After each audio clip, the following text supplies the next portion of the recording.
Hello again, everyone, and thank you so much for joining us once again for this Friday's edition of Alaska Weather on this 20th day of November, 2020, 320s there. And I'm Dave Percy, meteorologist with the National Weather Service, hosting today's show.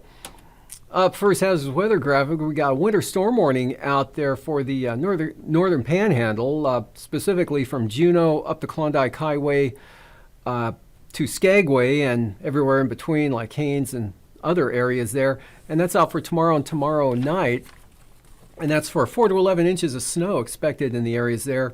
And gusty winds as well, reducing visibilities.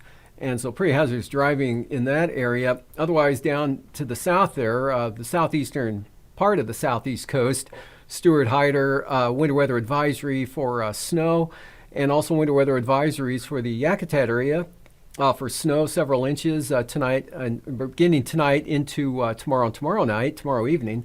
And also over the northern panhandle, there are winter weather advisories for several inches of snow. But the worst area there from Juneau up along the Klondike Highway to Skagway, with nearly a foot in the forecast of snow, forecast to fall. Otherwise, there along the Alaska Range, that's yellow for a wind advisory, and that's for east-southeast winds, 25, 35 miles an hour with gusts up to possibly as high as 60 miles an hour, switching around Delta Junction west of the Toke Cutoff. And that's out tonight through tomorrow night, and probably end by Sunday morning. And from there, no other watches, warnings, or advisories around the state. So taking a look at satellite imaging, you can see that pretty good spin up of the storm there off the southwest coast, just south of Nunivak Island. A real sharp front there. As you can see, the clouds almost clear out, so a real well-defined frontal boundary there. Right near Cape Newenham at picture time here into roughly Pilot Point and Kodiak Island, gusty winds and rain with that. And also warmer temperatures coming in on those winds, 40s. We got lower to mid 40s in southern Cook Inlet, Homer, Seldovia, with rain there across Kamishak Bay and the southwest interior, kind of a mix there. And but not a lot of precipitation over the southwest part of the state. Really, the Aleutian and Alaska Range blocking a lot of it out. Just some scattered areas of light precipitation this afternoon in the form of snow. And then again, a classic frontal boundary there with the break behind it, and then the colder showers coming into the Alaska Peninsula there, colder air aloft, creating the showers into the Alaska Peninsula and winds, and also wind for the Pribilofs, and less showers for the eastern Aleutians, and just some scattered shower activity out toward Adak and Atka to Shimei. Some kind of a disturbance to the south, not really affecting the area too much. Southeast coast, low pressure tracking eastward into British Columbia today, and that brought some clouds and a few showers to the southern southeast coast. Pretty light though, but the northern area is dry and clear with breezy conditions. And also over the eastern interior, we've got increasing clouds there along the North Gulf Coast today. And still cold up over the upper Yukon Valley area. You can see the whiter looking picture there indicating the cold surface temperatures, and dry conditions all the way up to the Arctic coast.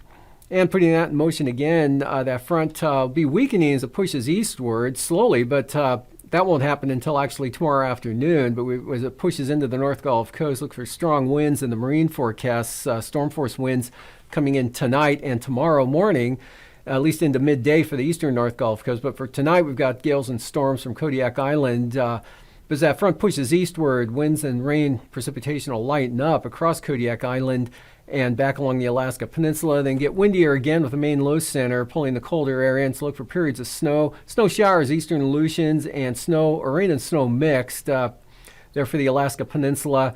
And periods of snow, gusty winds for the southwest coast into the Yukon-Kuskokwim Delta area, to lighter precipitation for St. Lawrence Island, and gusty northwest winds with precipitation tending towards snow, pure snow for the Pribilof Islands later tonight as that colder air pulls back in from the northwest. And snow showers for the central Aleutians, or rain and snow mix. But looks pretty dry out over the western Aleutians. Stays dry over the interior, enough gradient there to keep the wind advisory along the Alaska Range today through tonight. You'll see tonight that front pushes into the southeast coast as well as the North Gulf Coast. Very tight gradient there. We got storm warnings there for the entire North Gulf Coast. Storm warnings for Cook Inlet, southern Cook Inlet, and Kamishak Bay as well. And gales all down the southeast coast coming in late tonight and continuing through tomorrow. There are 40 to 45 knot winds and increasing wind and precipitation over the inside waters as well. But again, the wind advisory for the Alaska Range, Delta Junction specifically, and west of the Toe Cutoff, but dry.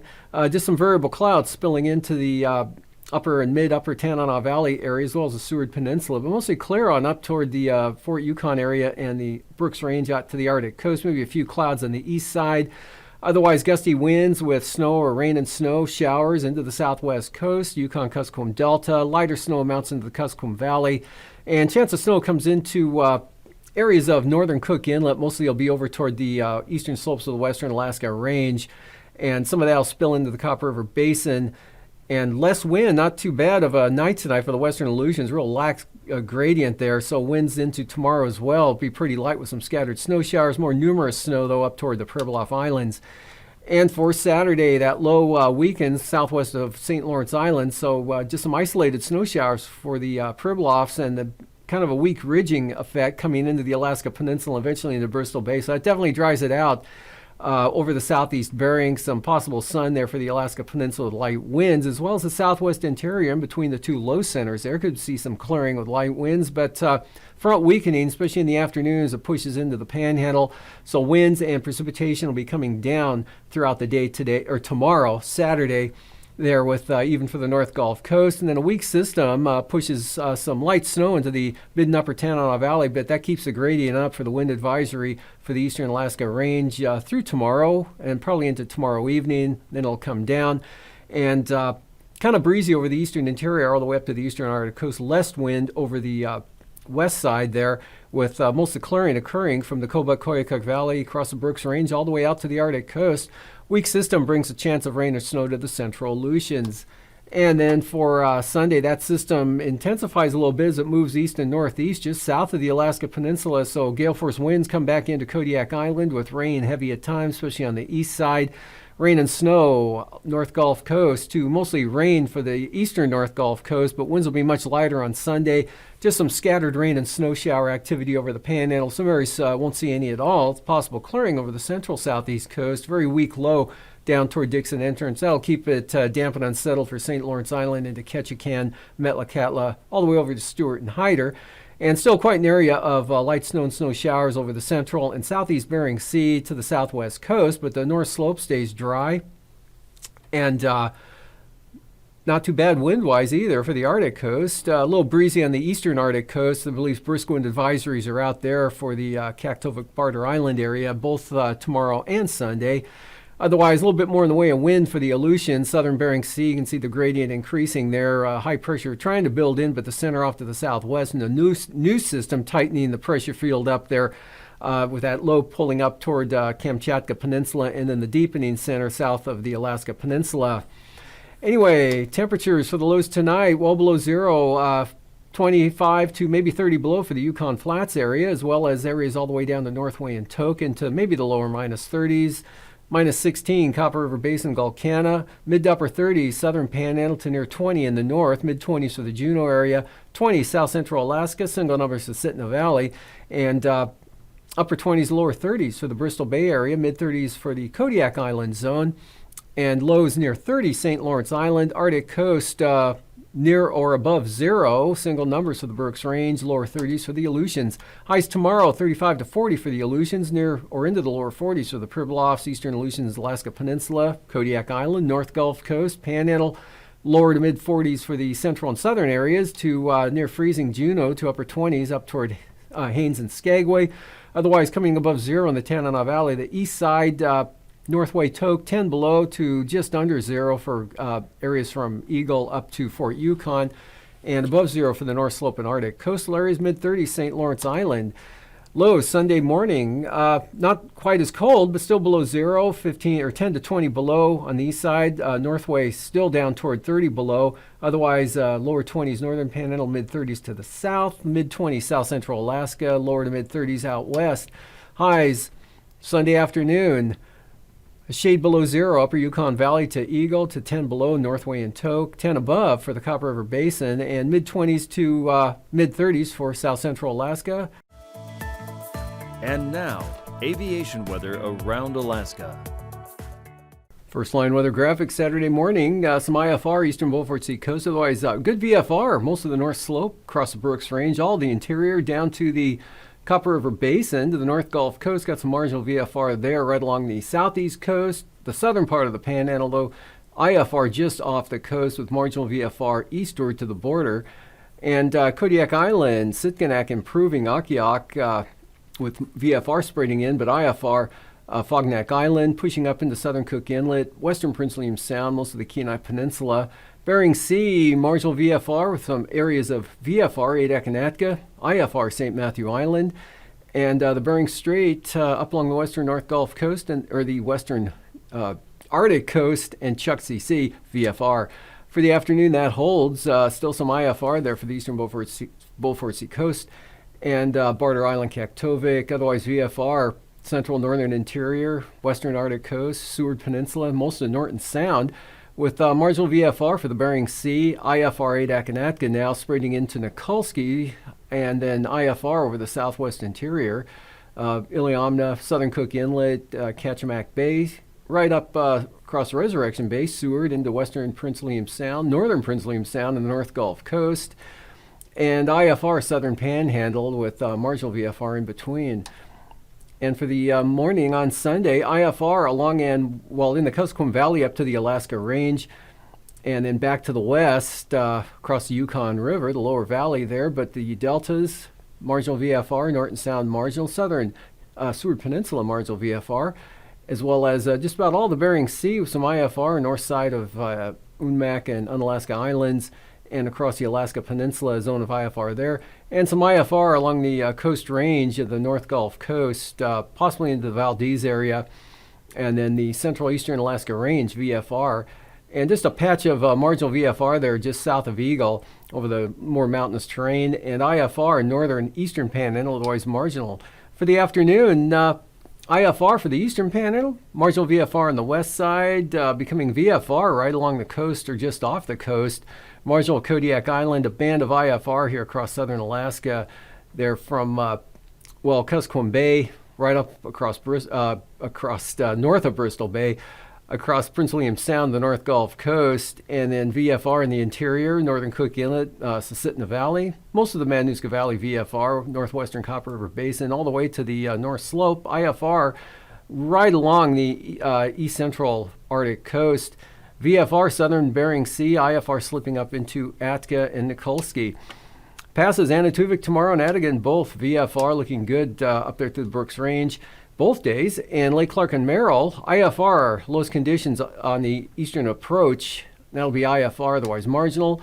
Rainy, mostly marginal throughout the day. Windy, though, VFR, looks like at this point in time. Isabel, possible marginal VFR southern entrance, otherwise VFR, especially out the north side. Mintesta, VFR. Tanita, VFR, western entrance, otherwise marginal. Portage, IFR. Chilcoot and White, VFR, deteriorating to IFR, possibly by noon. And for freezing levels, upper level ridging, got 2,000 feet aloft there over the North Slope Arctic coast, otherwise 2,000 to 4,000 feet off the central and southern Panhandle, and 2,000 feet south of the Aleutians. Icing with that front coming up, quite an area of considerable moderate rime icing from northeastern Bristol Bay, Kenai Peninsula, right on down along the and just off the coast, but pushing into the central and southern Panhandle.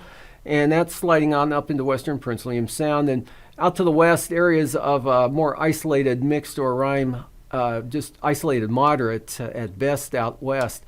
And for the jet stream, couple of lows there, Bering Sea and then south of Kodiak Island. So southeast flow, 90 to 105 knots across southwest interior. A stronger west-northwest jet, 150 to 155 knots over the Aleutians, falls back to about 40 to 45 at 9,000 feet there, but up to 75 knots coming into the Kenai Peninsula, and 3,000 feet, 65 to 70 knot winds there off the coast of the Panhandle, right up into the Gulf of Alaska toward the Kenai Peninsula. 50 knot winds around that Bering Sea low, and then the Aleutian low much weaker with the stronger the stronger wind flow to the south, but 50 to 60 knot winds along the west coast up toward Selawik Valley. Turbulence, moderate chop for sure. Kodiak Island, Kamishak Bay, Southern Cook Inlet, Kenai Peninsula, Prince William Sound, also for eastern Norton Sound, Seward Peninsula, and St. Lawrence Island. Otherwise, light to isolated moderate chop there from the eastern Arctic coast across the eastern Brooks Range down into the eastern interior. After the break, I'll be back with the marine forecasts.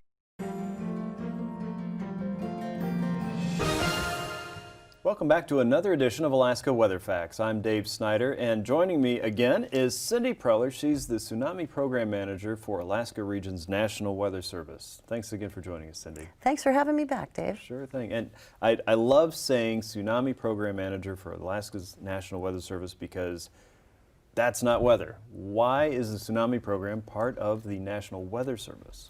Well, it's because the Weather Service absolutely rocks at warning people for every kind of, devastating natural hazard. Mm-hmm. The mission of the Weather Service is to protect life and property. And so how does the Tsunami Warning Center in Palmer, Alaska, which is a very unique office, again, within the Weather Service, it's not weather, how do those folks help us protect life and property? The National Tsunami Warning Center in Palmer is a national warning center, and we analyze seismic traces 24/7 all around the world. So when there's an earthquake anywhere on the planet, we see it and analyze it within minutes. Within minutes, and Within there's minutes. actually a goal to have it under, was it 5 minutes? If there is a tsunami warning to be issued for continental America, we must get that out, or shoot to get that out in 5 minutes. Okay. Now that's not something I have ever learned to do, so I know it would be a struggle for me to do that under probably hours, but it is fascinating to watch, and the office is open on a regular basis for tours, right? Absolutely, come by Friday. Okay. Yep, every Friday at 1, 2, and 3 p.m. and they're open public free tours. And it's the most interesting place on the planet. You really should check it out. Okay, and the office team is made up of people that are earth scientists, not meteorologists or atmospheric scientists. Talk about some of the types of people that work there. Right, we are out of place in our National Weather Service, but we are geologists, geophysicists, oceanographers. We even have an astrophysicist on board, computer software architects, electronic technicians that are brilliant and innovative. Our software is all written in-house. Our instrumentation is designed in-house. So it's a really, really unique place, and it's just a couple handfuls of people that work there. So sure. Yeah. One of my favorite ways to get a tsunami alert message is on Twitter. Right. And I can follow the Twitter address, and we'll put that up on the screen for you there. But it's usually a very quick message that tells you initially what the magnitude of an earthquake could be and about where its epicenter was. What are some of the other ways that you can get that alert message? Well, Twitter's my favorite too. Yeah. And you don't even need a Twitter account to receive it. So That's it just comes in like an SMS message. But you can also receive it via email, weather radio, of course, the crawler on your television screen, on the internet, Google Alerts. Right. Marine radio if you're out in harbors and boats. Actually, marine radio is probably, yeah, it is a good one. That's our partnership with the Coast Guard. We're really grateful for that, absolutely. But there's a variety of ways in dissemination. Okay. And locally, excuse me, I'm sorry, but locally in the communities, the sirens will go off as well. Right. So lots of different ways to get that very important message very quickly when that matters to you.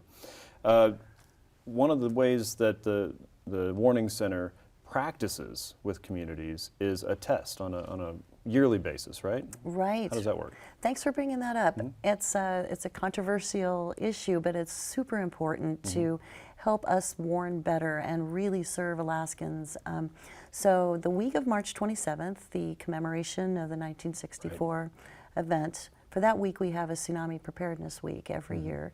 We like communities to get out and do drills and practice and do everything we can to raise awareness. And part of that is a live code test where we actually issue the warning message live and we activate the emergency alert system, which means sirens go off, the TV crawler happens, and it's a test, test, test, test. We're and doing everything that would normally happen without the real threat of the tsunami, just to practice as much as possible. Right, and this is a major partnership with the State of Alaska, Department of Homeland Security and Emergency Management, the Emergency Operations Center, and the Alaska Broadcasters Association. Without the media, we wouldn't be able to do this. So the three groups really work tightly together to do our best to warn, educate the public that this is happening, so they don't wonder and get scared about it.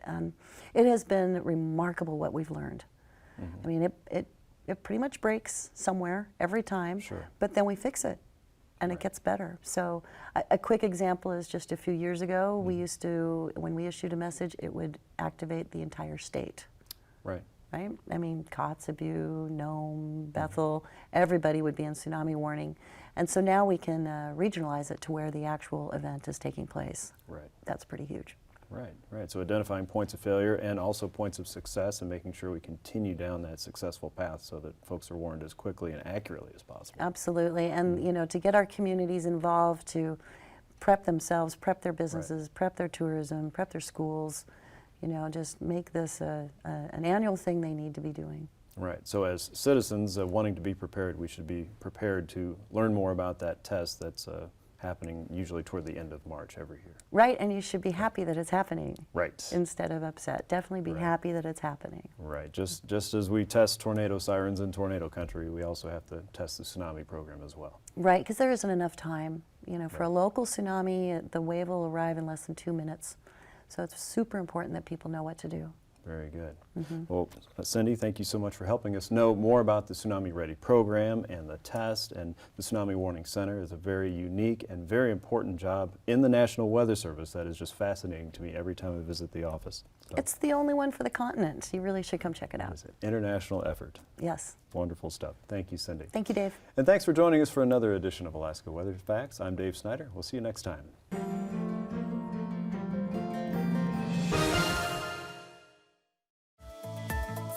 And now, marine weather around Alaska. Welcome back. Coastal water forecasts. We've got good gales along the coast of the Panhandle tomorrow, 40 to 45 knots all out of the southeast, with gusts to 60 knots on the central and north coast, to as high with storm warnings on the extreme north coast there in the eastern North Gulf Coast. East-southeasterlies 50 knots, sustained with hurricane force wind gusts to 65 knots. Otherwise, for Lynn Canal, north winds 20 knots, seas 4 feet, north 25 for Stevens Passage for small craft advisories, and then southeasterly gales for Clarence Strait up to 35 knots and seas at 10 feet. And for Sunday, we've got,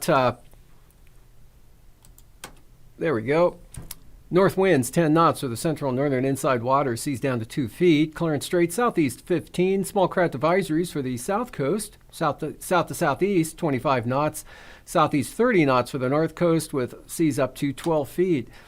Cook Inlet tomorrow, gale warnings, northern Cook Inlet, north winds 35 knots, seas 12 feet, and southern Cook Inlet to Kamishak Bay, storm warnings.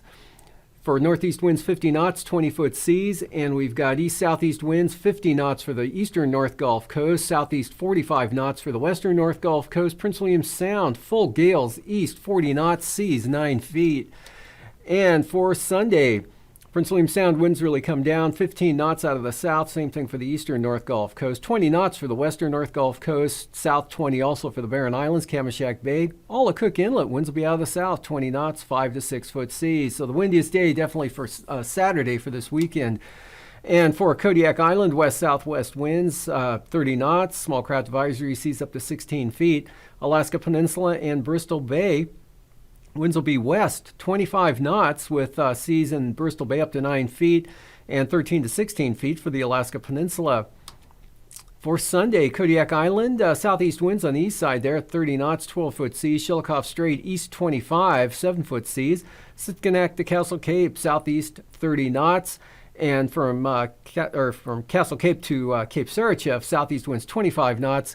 And then the northern side of the peninsula there, northeast 25, east 25 for Bristol Bay. Fox Islands, on Alaska Island, west 20 to 25 knots, 15 to 20 knot westerlies for Unmak Island, and then kind of a variable wind, 15 knot wind pattern there with 8 to 10 foot seas, Adak and Atka. North Kamchatka at 15, northwest 15 for the western Aleutians. A little bit more wind here for the western Aleutians on Sunday. West 25 to 30 knots, Adak and Atka northwest 30 knots, and 30 to 35 knot winds from the north and northwest there for the eastern Aleutians. Seas running 10 to 16 feet.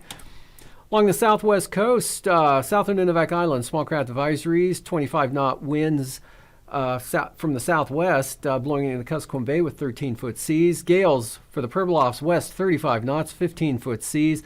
Southeast 40 for the Yukon Delta coast, east 35 for St. Lawrence Island, and then west 35 for St. Matthew Island, and Norton Sound east winds 30 knots, seas 7 feet. Much lighter winds in store for Sunday for Norton Sound, southeast at 15, St. Lawrence Island, south winds 20 knots, Yukon Delta coast south at 15, Kuskokwim Delta coast southeast 20, and the Pribilofs west at 20 with 8-foot seas, St. Matthew Island southwest 30 knots. Eastern Boulevard Sea Coast, the far end there, this will be the windiest, 30 knots out of the east for brisk wind advisories, otherwise 15 to 20 knot winds for the remainder of the coastline. Cape Beaufort to Cape Thompson, east 20, Cape Thompson to Wales, small craft advisories, east winds 30 knots. And then for Sunday, again, the far eastern Beaufort Sea Coast, that'll be the windiest again with brisk wind advisories, both Saturday and Sunday. Winds out of the east at 30 knots, 20 knot winds for the remainder of the Arctic coast, and then southeast from Cape Beaufort to Cape Thompson to Wales, small craft advisory, southeast winds 25 knots with seas at 5 feet. And for tonight, we got a winter storm warning out for the area from Juneau north along the Klondike Highway all the way up to Skagway and everywhere in between for anywhere from, it was 4 to 11 inches of snow. And that's for tomorrow and tomorrow night for the Panhandle, although it'll be moving in wind and moisture definitely on the increase, especially for the North Gulf Coast with the winds in the marine areas. The big factor there are the storm warnings, hurricane force wind gusts along the North Gulf Coast, and that moving into Prince William Sound and Cook Inlet. Otherwise out west, breezy with areas of snow along the southwest coast and gusty winds with snow and snow showers over the southern Bering Sea and to a lesser extent the Aleutians, especially wind-wise. Tomorrow, chance of rain or snow central Aleutians, drying out in the west. Not bad for the Alaska Peninsula. Kodiak Island, weak low. These forecasts are for planning purposes only. Call 1-800-WX-BRIEF for a formal pre-flight briefing. Always file a flight plan before you go flying. The U.S. Coast Guard Auxiliary urges you to leave a float plan with a friend or the harbor master before you go boating.